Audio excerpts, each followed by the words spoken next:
Alright, this print is one of those nativity scenes. It's one of those printable cards, you know, print in place. And you can see here, this is the very first layer.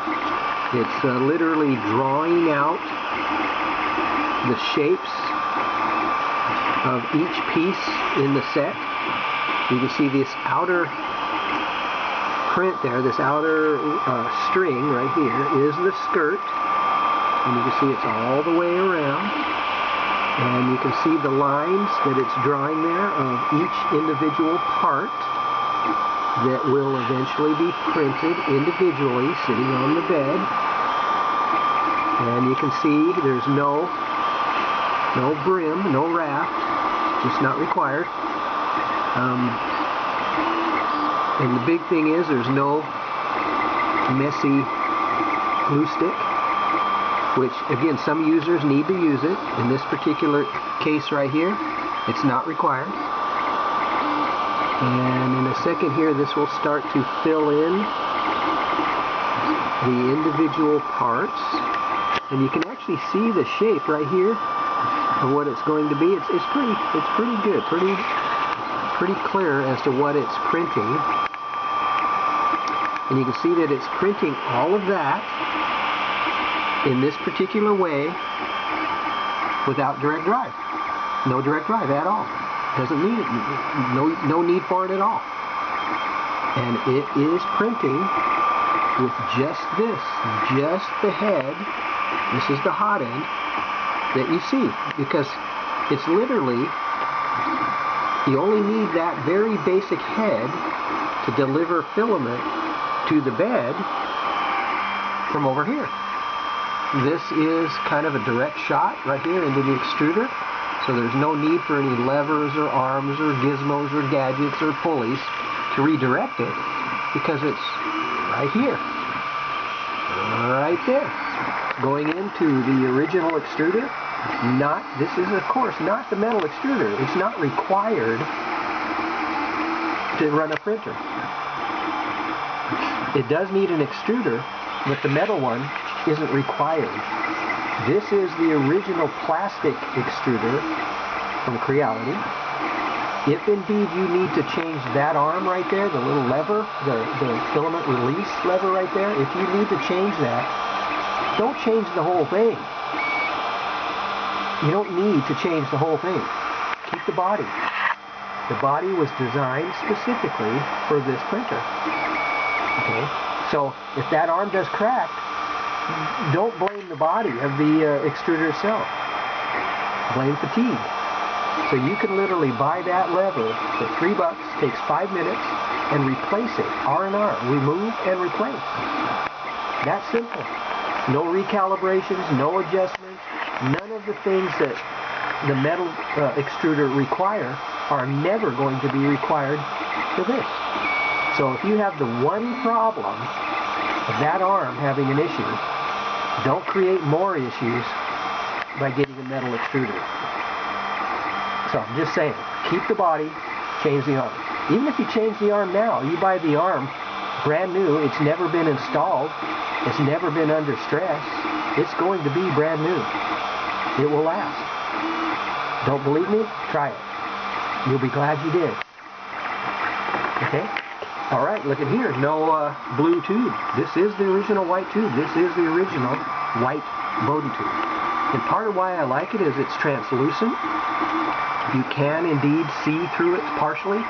The blue tube you cannot, which for me is troublesome. I want to be able to see when I push the filament down into the hot end. I want to see the filament going through the tube and into the hot end. That's just my preference. Okay? Again, no direct drive. You can see it for yourself. No direct drive is required to print anything that goes onto my bed here. This is all that's required. I need to get filament from here to a moving part right here. This is constantly moving back and forth, or left to right. The table's going back and forth. That's how it draws the picture. That's how a printer works. Layer by layer, it draws a picture. And each layer that's drawn gets completed, then it moves up one notch or one setting. And in this case, it's 0.15 millimeter. So we're going to let this thing print, see how it turns out, and I'll get back to you. And another thing that most printers, most users don't do is they don't keep the original springs. These are the original springs because they work. They always have, always will. No issues. Never. 3,500 prints. No problems. I'm not just saying it, I'm showing it. Okay? So don't believe anything I say. You can see it right here. See it being proven while it's printing. And what else do you notice here? 210 on the nozzle. What's the bed? What's the temperature setting for the bed? 0. I don't heat the bed. That's correct. I've never needed to heat the bed, ever. And for me, that's a bonus, because I print all the time. So I need to be able to remove the print right away, start the next print, without heating, without cooling, without all the hassles of doing that. No warping of the bed because of heat, because this is a mirror. It's flat from the factory.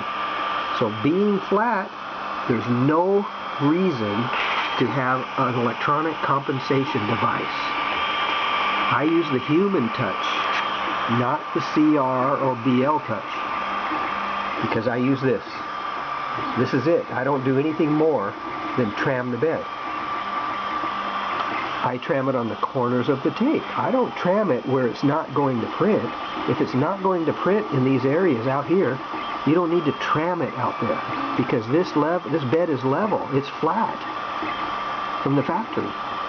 So as long as it's flat, then all I need to do technically is tram it, and tram it not only sets that it's flat wherever you check it, but it's one thickness of a piece of paper. That's the distance, because it works. You don't need a feeler gauge that could damage the nozzle. Just use a piece of paper, a little strip of paper, 2 inches wide, about 6 inches long. It does the job. Learn to use it, master the skill, and you're printing forever. I've been at it for 4 years, every day, all the time. I'm printing now. All right, that's it. Enough show and tell.